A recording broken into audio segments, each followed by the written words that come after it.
Hello everyone, welcome to yet another video from Culture Katha. We are into December, the last month of the Gregorian calendar. But for the Tamils, the month of December has a different significance. From mid-December starts the Tamil month of Margazhi, that is considered an auspicious time to engage with the divine, especially for the devout followers of Vishnu. This is the period when Andal, the most prominent of the Alvar saints, and her devotion for her chosen Lord is celebrated across temples and houses in Tamil Nadu. As many of you would know, Andal is the only female among the 12 Vaishnava saints from the south called the Alvars. The Alvars together compose thousands of devotional hymns in praise of Vishnu and his avatars.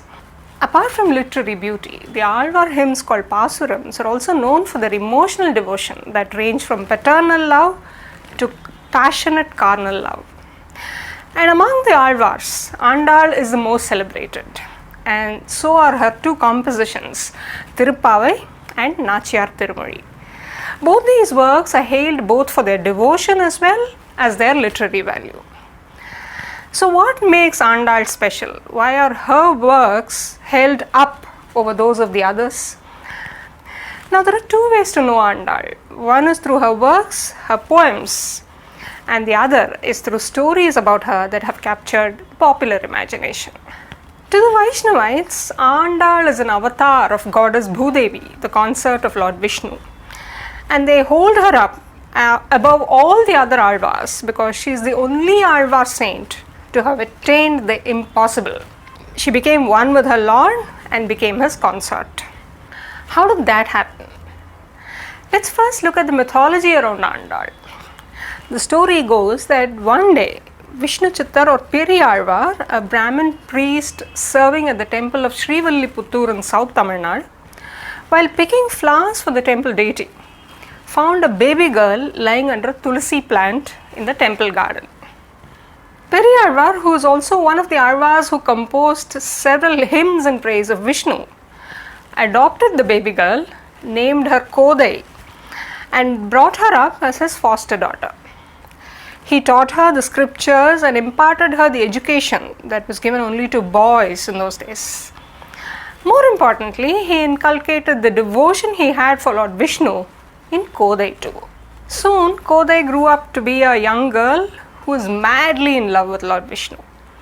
The high point in her story comes when she tries out a garland made for the temple deity before the deity is adorned with it.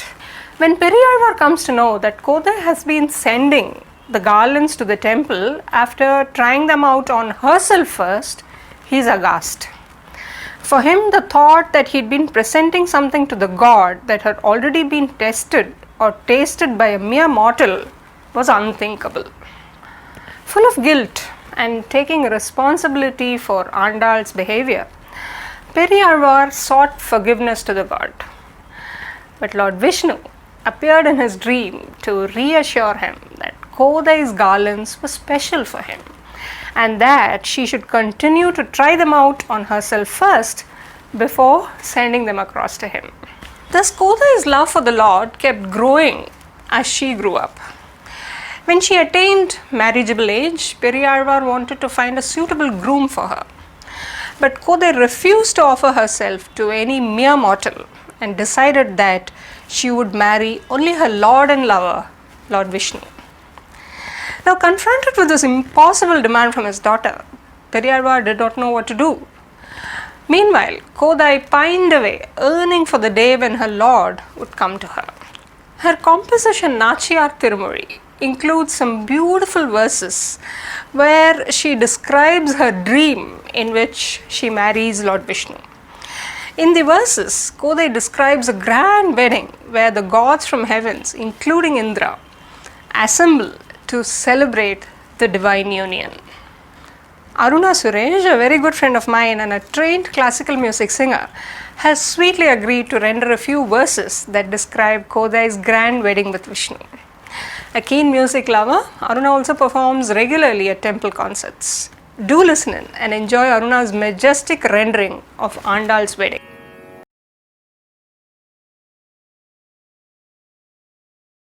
Var Vaaranam Aayiram சூழவலம் செய்து நாரணன் நம்பி நடக்கின்றான் என்றது பூரண பொற்குடம் வைத்து புறாமெங்கும் தோரணம் நாட்டகனா கண்டேன் தோழினான் வாரணமாயிரம்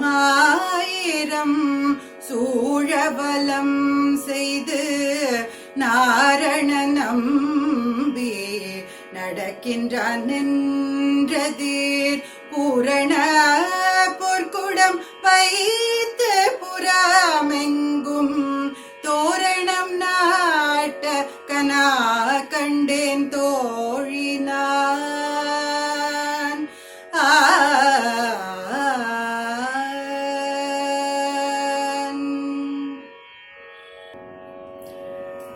நாளை வதூவை மணமென்று நாளிட்டு பாளை கமூகு பரிசுடை பந்தற்கீழ் கோளரி மாதவன் கோவிந்தன் என்பானோர் காளை புகுத கனா கண்டேன் தோழினான்.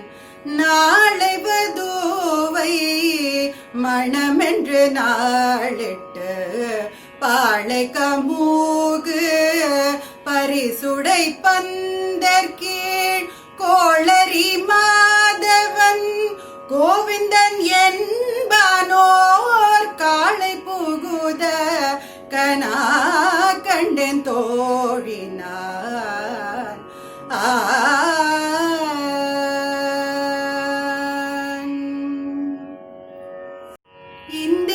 இந்திரனுள்ளிட்ட தேவர் குழாமெல்லாம் வந்திருந்தென்னை மகட்பேசி மந்திரித்து மந்திர கோடி உடுத்தி மணமாலை அந்தரி சூட கணா கண்டேன் தோழினான்.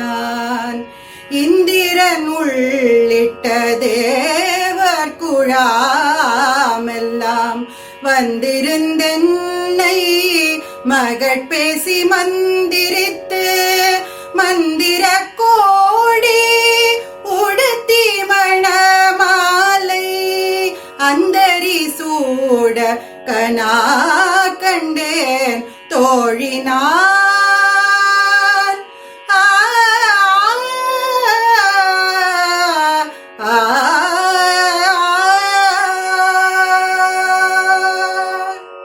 Wasn't that beautiful? The manner in which Kodai describes Vishnu as the groom and his majestic entry into the wedding venue, surrounded by 1,000 elephants, are so beautiful and so vivid that makes it seem like every girl's dream wedding. Indeed, even today, the chanting of these verses are an integral part of the wedding rituals among Tamil Vaishnavites. Anyway, coming back to our story, in the end, with her single-minded devotion, Kodai had her way with Lord Vishnu, who was convinced of her love for him. So once again, Vishnu appeared in Periyarvar's dreams and asked him to bring Kodai to him, dressed as a bride, to his temple at Srirangam. Periyarvar followed the Lord's instructions and brought her to the temple, where Kodai entered the Sanctum Sanctorum. Reaching the Lord's shrine there, Kodai disappeared to become one with the God, eventually satisfying her ardent desire to unite with her lover and Lord. This is the point when Kodai becomes Andal. It is owing to her perseverance and single-minded determination that she could achieve the end that every devotee merely wishes, that is, to merge with the divine. That's what made her Andal. The word Andal refers to someone who rules. As a lover, she ruled the heart of Lord Vishnu. And as a poet, she rules, in fact continues to rule, the hearts of all lovers of the Tamil language. The story, of course, endorses the idea of Andal as an avatar of Lakshmi or Bhudevi, the divine consorts of Vishnu. Similar to Sita, Andal too is Ayonija, not born from a human womb, for she is found as a baby lying on bare earth, much like how Sita was found by Janaka. And just as Sita disappeared into the earth, Andal too disappeared into the shrine of Lord Ranganatha in the temple at Srirangam. It is said that King Krishnadevaraya of the Vijayanagar Emperor, who was a devout Vaishnavite himself, was so fascinated by the story of Andal that he took it upon himself to retell her story in Telugu and composed some beautiful poetry called Amukta Malyada, which means the garland of pearls. And historians believe that the king's interest in Andal led to her increasing popularity in the south. So that in short was the Andal story. But friends, remember at the start of the video I had mentioned that there are two ways to understand Andal. One is of course through the story that's been handed down in the oral tradition. The other, and my personal favorite, is to understand her devotion through her poetry. Her poetry, which is often sensuous and erotic, presents us an insight into the nature of her love for her God. Why did her poetry brim with amorous passion? Does romance have a place in bhakti? How do we understand such erotic love for the divine? For the answers, look out for my next video where we shall try and explore more of Andal through her poetry. Till then, it's tata bye bye. Take care.